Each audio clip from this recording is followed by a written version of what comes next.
İsrail eliyle işlenen tarihin en büyük gazeteci katliamına şahidiz. Filistin topraklarında 1948'den beri devam eden işgal, soykırım ve sistematik katliamlar 7 Ekim itibariyle insanlık tarihinde görülmemiş bir boyuta ulaştı. İsrail'in Gazze şeridine yönelik saldırılarında en az 8.000 çocuk, 6.200'ü kadın olmak üzere 18.000'den fazla Filistinli katledildi. Enkaza çevirdiği binaların altında kalarak can veren Filistinliler, küvezdeki bebekler, ameliyathanedeki doktorlar, yaralı taşıyan ambulanslar, güvenli alan olarak görülen okul binalarına toplanan aileler, göçe zorlanan ve bu yolda saldırılara maruz kalan masum halk. Yetmezmiş gibi İsrail'in küresel medyayı kullanarak yaymaya çalıştığı meşru müdafaa yolu ile katliama ortak oldular. Filistin direnişine destek veren medya mensupları da ya ciddi bir mobbing ile karşı karşıya bırakıldı ya da işinden kovuldu. İsrail eliyle dolaşıma giren yalanlar ilk kez halkların vicdan duvarına çarpıp parçalandı. İsrail'in işlediği savaş suçlarını Filistinli gazeteciler açığa çıkardı. Fosfor bombalarının geride bıraktığı izleri onlar dünyaya gösterdi.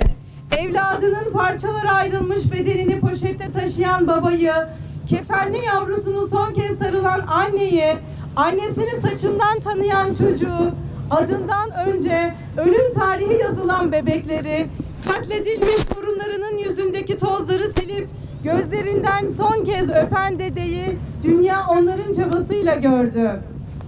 Onlar ölümü göze aldılar. Bombaların altına girerek katliamın boyutlarını fotoğraf makinesiyle, kamerasıyla çektikleri anonslarıyla gözler önüne serdiler.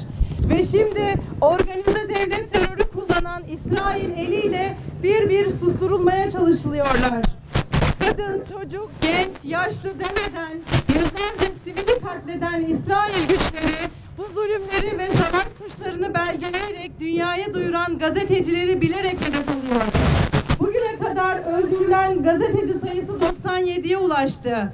Biz bu cümleleri kurarken de gazeteciler öldürülmeye devam ediyor. Her geçen dakika bu listeye yeni isimler ekleniyor. Sadece öldürmekle de yetinmeyen İsrail, 7 Ekim'den sonra 50'den fazla gazeteciyi de hukuksuz şekilde tutuklayarak kötü şartlar altındaki İsrail hapishanelerine kapattı. Öte yandan gerçekleri perdelemek için abluka altındaki Gazze'ye 7 Ekim'den bu yana hiçbir devletin medya mensuplarına girişine izin verilmiyor. Yeter artık. Meydanlarda haykırıyoruz. Zulüm durmuyor. Uluslararası kurumlara sesleniyoruz ama kimse harekete geçmiyor.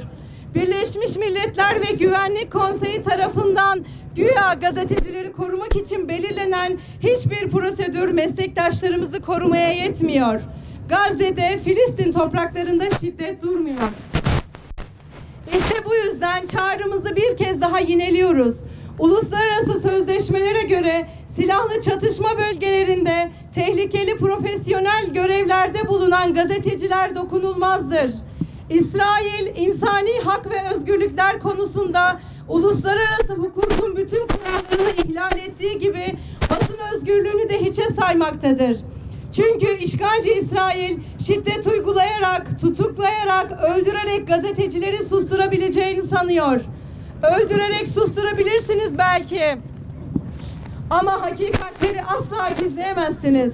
Bizler İsrail'in propagandalarına alet olmadan doğru ve objektif haberciliğin, adaletten ve haktan yana tavır almanın silahtan daha etkin olduğuna inanıyoruz. Gazeteci olarak çektiğimiz fotoğraf ve görüntünün tanıklığıyla birlikte delil olduğunu da biliyoruz. Apartheid rejim tarafından öldürülen 97 meslektaşımızın emekleri zayi olmasın diye emanet kavramından hareketle bölgede olup bitenleri doğru aktarmanın üzerimizde sorumluluk olduğunu da çok iyi biliyoruz. İşte bu yüzden Press for Palestine, Filistin için gazeteci dayanışması olarak Gazete, tek sayılık gazetemiz ile bugün karşınızdayız.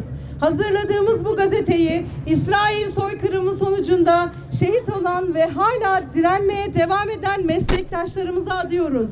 Onların direniş hikayeleri bilinsin ve asla unutulmasın diye burada sizlerle birlikte tarihe not düşüyoruz. Bizler bu inançla mesleklerini icra eden ve bu yüzden katledilen, hala hayatta kalmayı başaran ve orada yaşananları duyurmaya çalışan tüm gazeteci meslektaşlarımızın kısılan sesi olacağız. Bizler zulmü haykıracak, İsrail'in katil olduğunu yaptığımız haberler ve çektiğimiz fotoğraf kareleriyle tüm dünyaya anlatmaya devam edeceğiz. Öldürmek savaş suçudur. Gazeteci öldürmek savaş suçudur. Bizim gazeteci arkadaşlarımıza teşekkür etmek istiyorum. Her zaman bu savaş başladığından bu yana hep Filistin yanında kalmışlar. Hep Filistin'i ve Filistin gazetecileri desteklediler. Bu yüzden teşekkür etmek istiyorum. Arkadaşlar ben hep böyle söylüyorum. Yani Gazze'deki var olan şey savaş değildir. Gazze'deki var olan şey katliamdır, soykırımdır. Ve bu soykırımı, bu savaşı, bu katliamı gösterebilecek bir şey varsa mutlaka gazetecilerdir.